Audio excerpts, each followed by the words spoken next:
Deux joueurs que tout oppose. Deux joueurs qui vont s'accaparer la finale. Deux joueurs plongés au cœur d'une des affaires les plus retentissantes de l'histoire du football.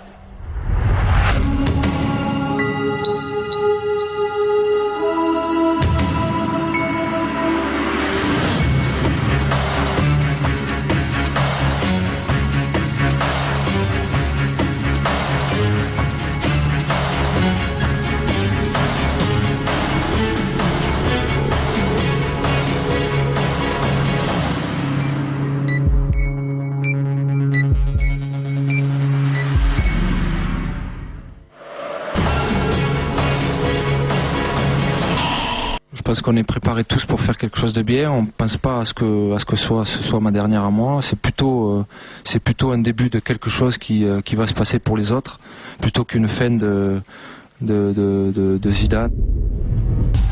22 joueurs au top niveau. Mais l'histoire ne retiendra que deux noms. Zinedine Zidane et Marco Materazzi, à jamais inscrits dans la légende du football.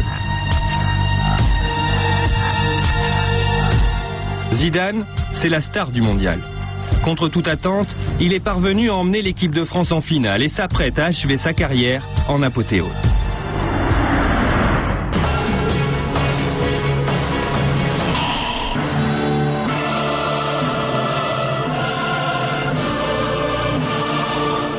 Dans quelques minutes, va débuter l'événement sportif le plus médiatisé de la planète. La finale de la Coupe du monde de football. Après un mois de compétition acharnée, l'équipe de France affronte l'Italie pour le titre suprême. Materazzi a-t-il tenu des propos racistes? S'en est-il pris à la mère ou à la sœur de Zidane? Nous nous sommes procuré une séquence inédite de l'altercation, filmée de face. Cette séquence, nous l'avons soumise à une traductrice franco-italienne, spécialiste de la lecture sur les lèvres. Voici son analyse. Donc là, est-ce que sur cette séquence, on a l'impression qu'il parle de terrorisme, il a des propos racistes? Du tout, il invite à jouer, ses copains à jouer, et ensuite il parle du t-shirt que Zidane offre, la maillette que Zidane offre, et c'est là que Materazzi lui dit qu'il peut la donner à la pute de sa sœur. Il répète? Et après, il le répète encore une fois. Entre-temps, entre les deux, entre la première fois qu'il dit la pute de sa sœur et la deuxième fois, il dit merde, merde. On imagine quand il regarde le jeu qu'il y a quelque chose qui se passe au niveau du jeu. Et il y a deux mots qu'on n'arrive pas à déchiffrer, dont un, ça pourrait être Zidane. Et c'est juste avant la phrase va te faire enculer, vai a prenderla in culo. Après une lecture minutieuse, l'échange a pu être intégralement reconstitué. Gioco! Cosa vuoi? Vuoi la mia maglietta? Tagliata la puttana di tua sorella. Merda, merda. Puttana di tua sorella. Finocchio di Zidane. Vai a prenderlo il culo. Des insultes choquantes, mais finalement assez banales dans l'univers du football.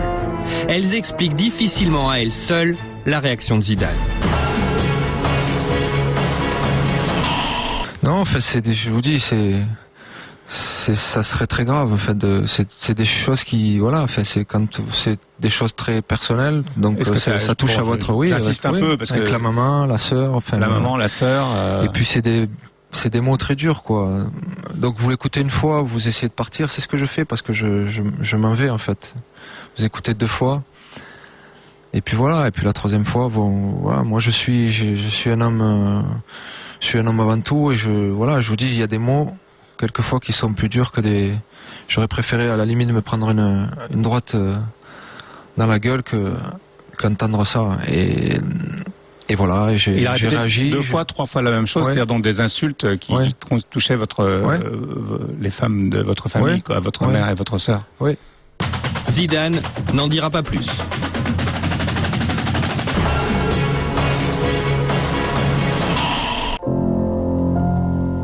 À un quart d'heure de sa fin de carrière, Zidane se serait donc laissé envahir par son unique faiblesse. Tout le monde regrettera cette sortie. Mais par ce dernier geste, Zidane réussit à prouver à la planète entière qu'il est seulement un homme.